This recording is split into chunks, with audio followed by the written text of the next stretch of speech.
This next question will begin with the mayor. And potholes and sidewalks are major issues in our city neighborhoods. How do we address this at the same time that we're cutting expenses? Well, that's a very important point. I always say that you look at city government and you say, okay, we can, let's start cutting. Well, the reality is we don't do very many fancy things. We do streets, we do sidewalks, we pick up the trash, we treat the wastewater, we provide police services, we provide fire services, park services. That's what we do. We don't do fancy things here. Every one of our dollars goes to providing those kinds of services. So when we make cuts, like I have cut significant amounts out of our budget over the last 4 years, $13 million here in 2007 most recently, we have to figure out ways to stretch our dollar as far as we possibly can. And that's what we have focused on doing, making the impact felt by us. I have a hiring freeze in place. We're extending the life of equipment beyond what it normally would have been. We're doing everything possible to reduce the cost of government without making you feel it by cutting back on the number of streets that we pave, the number of sidewalks that we fix. In stretching every dollar as far as we can, we look for other sources of revenue. Because our sources of revenue for this are mostly not property tax dollars. They're mostly gas tax dollars that are passed down to us through the federal government and the state government. So we can't just snap our fingers and say we'd like more money for these things. I can tell you, we try every year to get more money from the upper levels of the federal government and the state government for these sources. But when we have an opportunity, we have to seize it. This year, in 2007, we did get an extra $5 million from Major Moves. That's the governor's lease of the toll road. We got an extra $5 million, and we applied that 100% to our sidewalk program. So we normally have $3 million a year to spend on sidewalks.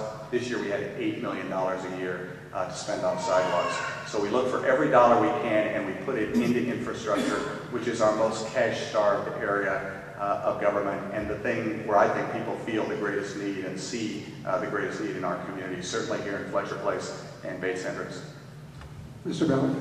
Yeah, I certainly agree with the mayor. I think the Major Moves is going to be a great contributor to that. I think that was as you may or may not know, I know not everybody agreed with the Major Moves program, but the lease of that toll road up there gives us $1 million in the state every 2 days. That's a pretty significant amount of money. And so I think a lot of that is going to come through Major Moves. That said, I still think there's a tremendous amount of fat in this budget that we can do, and we also need to make sure we have terrific oversight of who's doing this.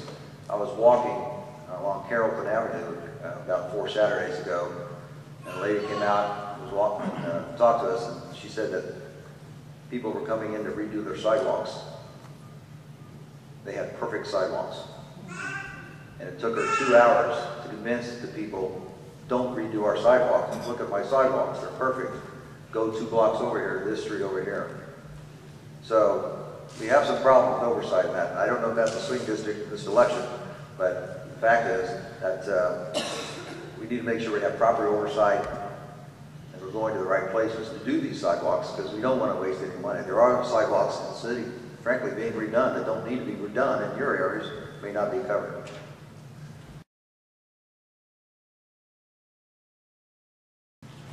There are several questions here that are dealing with Monroe Gray and the recent events around that. Let me kind of summarize that with this question. What is your opinion of elected officials being city employees? That's in state law, and it's actually almost part of the culture of Indiana, and it's also part of the culture of Indianapolis. I'm okay with the way it's structured right now, with employees being on the city county council. I'm okay with that. That particular individual that you're talking about, I'm not so sure. I mean, the worst kept secret in the fire department is he really has no job. So I have no problem with that. But as far as the state law, I'm okay with that. You know, I think it's a fair question for us to ask. Is it appropriate for public employees to be eligible to be elected to legislative bodies such as the state legislature or the city county council? The state government did make that decision. They made the decision many years ago that public safety officials and other employees of city and county government could in fact run. If that were to be revisited, I think it'd be a good discussion in our community and in our state. That it would need to be discussed at the legislature. I think where I would come down is probably on continuing to allow public employees to be able to run for office, because something just feels a little bit wrong to me about taking an entire class of people and saying you can't run to be a representative of the community that you live in because of the job that you have. So, you know, I think it's a close call, but I think that's probably where I would come down if the issue were to be revisited. But I do think that we have to deal with the fact that there are a number of, you know, potential conflicts of interest that arise, and we probably need more specificity in the law here locally about what is a conflict and what isn't, because a lot of times we have these counselors of both political parties.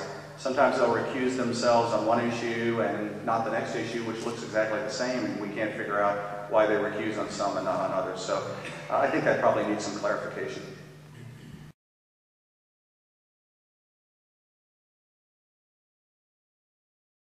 Questions about the problem with absentee landlords, slum landlords in city neighborhoods. What would be your solution to this growing problem, beginning with the mayor? Well, one of the greatest challenges with absentee landlords, two really. One is the whole reason that the term absentee landlord has become such a pejorative term is because absentee landlords are perceived as not caring about the community and not caring about the homes that they own, because they don't have to look at the squalor every day, and they don't have to listen to the tenant because they don't have to pick up their phone if they don't want to. And secondly, because frequently if the property becomes valueless, they'll just leave it there and completely abandon it, and so that adds to our problem with abandoned houses. What we have done is to attack this problem in two ways. First of all, to aggressively beef up code enforcement. We have added to our code enforcement resources tremendously over the last 8 years and have cracked down on problem landlords with new ways, new legal techniques to get at them. The second thing we've done is gone to the state legislature and gotten them to change the law on how quickly we can get a hold of a property once it has been abandoned by an absentee landlord. And we now are in a position where we can get a hold of properties, and this is a brand new state law change, in about a year's time versus frequently 6 or 7 years that it would have taken us in the past to get a hold of an absentee landlord's abandoned house if they did not want, you know, if they wanted to be evasive toward us. So I see this as an enormous challenge, one that we're stepping up to here in the city. And there's no magic wand you can wave. You just got to work really hard, and you got to have the laws behind you, and I think we have that now. Mr. Miller. A few weeks ago, I was at the Butler Targets neighborhood, and a realtor in that neighborhood said that they have 320 abandoned homes in that neighborhood. 320 abandoned homes in Butler Target. That's a huge number. That is a huge number. I would suggest to you that the enforcement of these abandoned homes has not been increased. It usually takes 18 to 24 months to take care of these homes right now, and frankly, we need to get that down a lot closer to 6 months so that we can take care of this. You can talk to anybody in any neighborhood with abandoned homes, and many of those abandoned homes have guns and drugs. Pretty common knowledge in many of these neighborhoods. A large part of our crime epidemic is because of these abandoned homes being warehouses. We need to step up enforcement of them, and if we have stepped up enforcement of them, that would be news to a lot of these neighborhood associations. We need to get this done in about 6 months at the outside, and then we'll do something with that house. One thing we can do with these houses once they are abandoned, we can bring back some of these ex-offenders and give them a skill that they can assimilate back into society.